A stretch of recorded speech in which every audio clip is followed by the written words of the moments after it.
I hope my shirt isn't too overexposed. Round of applause.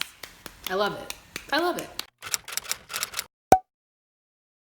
What's up guys? Welcome back to my channel. If you're new here, my name is Ashley and you should click the red button down below and subscribe for more videos. As you know, today's Wednesday, which means I'll be filming a video about Grownish.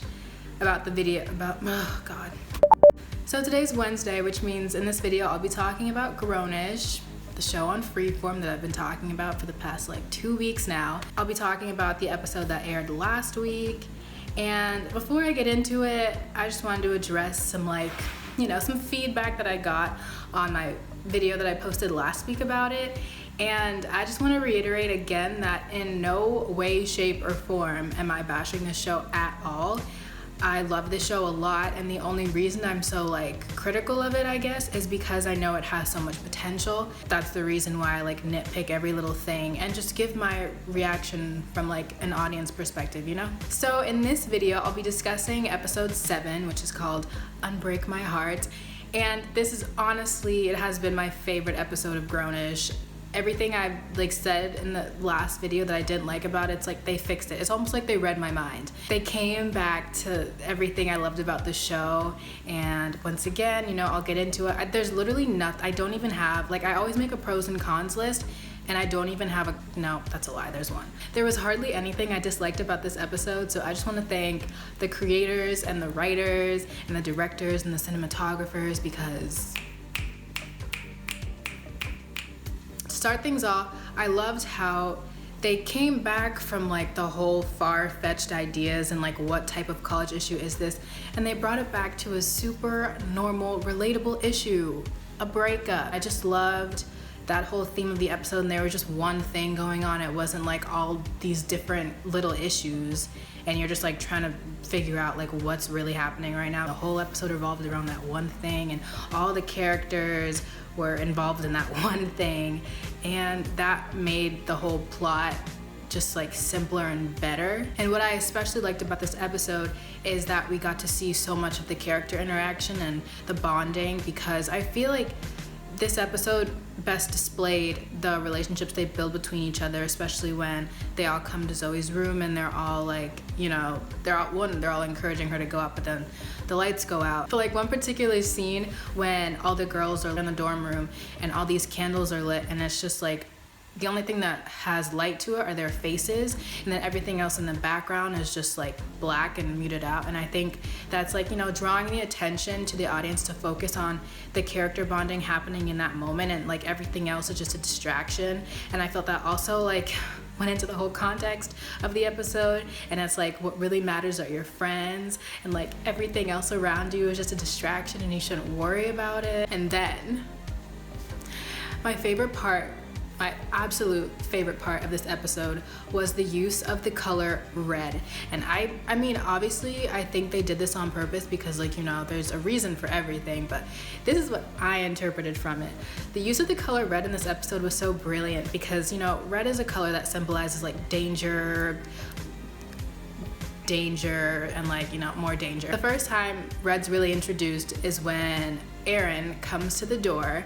In the hallway, since the power's out, it's just red lighting in the hallways, and you can see the contrast between Zoe's roommate when she opens the door and then Aaron, who's surrounded by this red background. She's talking about how him coming was a really bad move because he was clearly just coming to console Zoe with a candle and some champagne, she's oh yeah, that's a really bad move.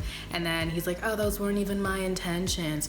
Liar. He's got the bread going on in the background, and then Vivek comes in the background and does the same thing, and they're both just in red, and I'm ooh, does this mean that boys are danger, because the whole gist of the episode is getting over boys and anti-boys, and then they're just encapsulated in this red dangerous aura around them. But that's not even it, because the best part is when Zoe goes to call Cash and she leaves the safe haven of her room.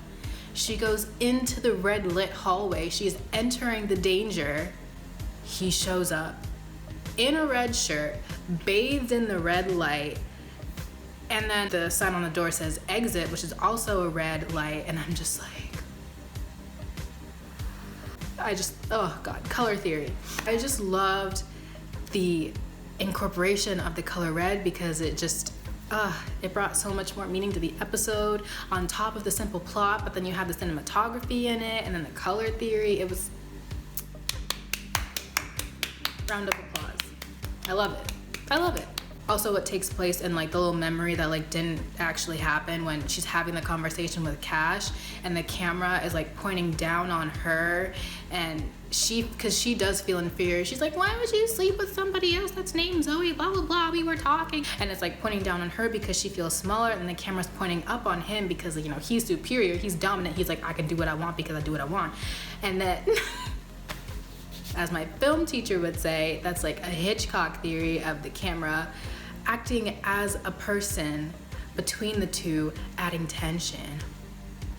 And then to top it all off, to round off the episode, like, that ending was so cute.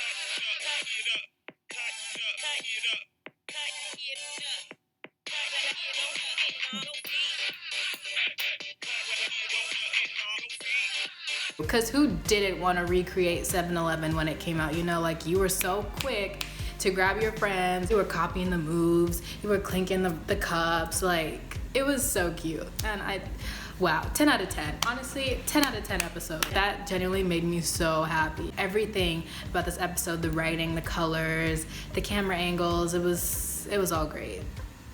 And it made me really happy. There's no time skips. I mean, the time skip was 3 weeks. The time skip was 3 weeks, which they actually specified, so thank you. She broke the fourth wall once in the beginning, but I was like, you know, I'll allow it.